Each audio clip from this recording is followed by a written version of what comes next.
Саждага барганда биринчи тизе тиеби же кол менен туруш керекпи, төөдө окуп багыла деген эмеси дейт. Саждага биринчи тизе тийиш керек, кийин кол тийиш керек. Төөдө кылып окуба деген төөнүн чөккөнүн көргөнсүңөрбү? Төө чөккөндө көчүгүн көтөрүп барып чөгөт да. Намаз сылык болуш керек.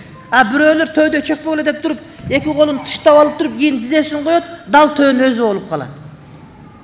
Ошентпегиле деген пайгамбарыбыз. Намаз сылык болуш керек, сыпайы болуш керек. Биринчи эки колун тыштай берет, көчүгү көтөрүлүп калат, кийин тизесин коёт, нак төөнүн өзүндө болуп чөгүшөт буларчы.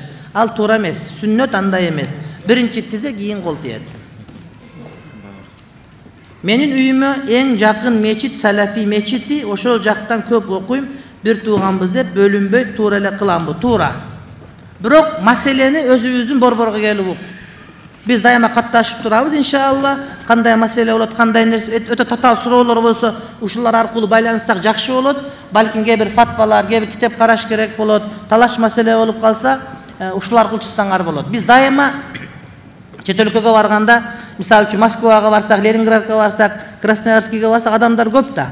Анан ошол молдо менен гана байланышабыз да. Силердин молдоңор борборуңар. Улуттуктагы маселе, динидагы маселе, мына ошол аркылуу байланышсак жакшы болот. Анткени проблема чечилбегенде адамдар кыйналып калат. Оор маселе чыгып калган учурда ошол жанагы борбор аркылуу байланыша турган болсок жакшы болот.